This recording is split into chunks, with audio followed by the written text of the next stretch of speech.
Hi, I'm Bradley Barth, Senior Reporter with SC Media, here at the Black Hat Conference in Las Vegas, Nevada. And I'm here today with Chris Scott. He is Global Remediation Lead at IBM Security. Thanks for joining us today, Chris. Thanks, Bradley. Pleasure to be here. So IBM Security, timed with Black Hat, had just released a report that has revealed a 200% increase in destructive ransomware attacks responded to by IBM Security-owned incident response team, the X-Force Iris team. So that's a 200% increase over the last 6 months compared to the previous 6 months. An interesting trend. Explain what might be behind it, and just talk a little bit more about this phenomenon of destructive malware. Explain what we're talking about here. Yeah, we're actually, like you said, we're seeing a 200% increase in the last 6 months. We're seeing attackers add destructive capabilities into their ransomware processes. A lot of that within Locker Goga and Mega Cortex.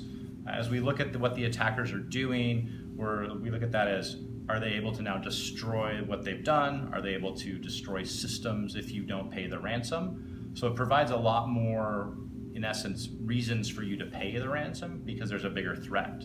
When you think about the wiper component of the destructive component of the ransomware, now you have to not only recover the data that you lost, but you have to recover the entire operating system along with that, and that's a lot larger effort for a company to work with.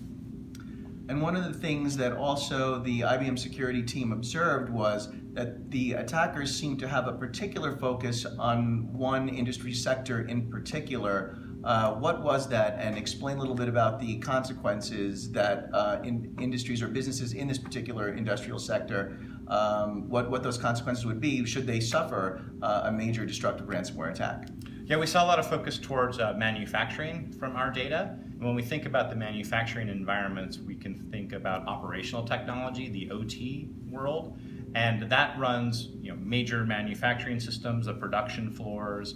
You may think about crackers in oil and gas. So there's a lot of security aspects to those systems, and there's a lot of safety aspects. So what we want to make sure companies are focused on is understanding how those systems work and really focusing on their incident response plans with the security teams so they know how to shut them down and work with them when an attack comes and how to isolate so we can really protect that human life when it comes to those really secure systems and safety systems.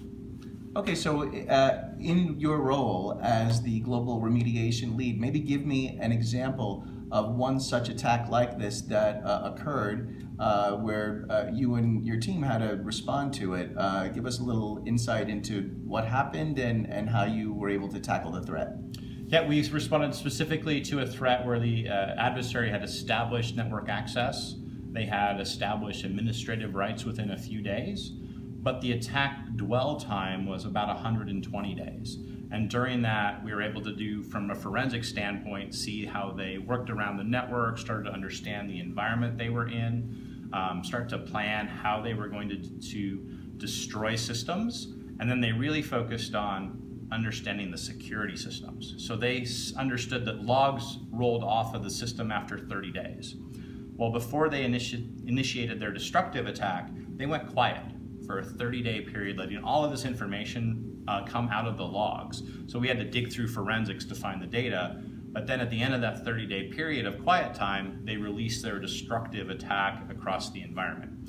As we worked through the remediation of that system, we focused on some pretty key concepts to prevent the attack. One of the major ones there was multi-factor authentication for online services to make sure attackers weren't able to come through the system. The other was really layered controls and that defense in depth that still works very well, especially within administrative rights.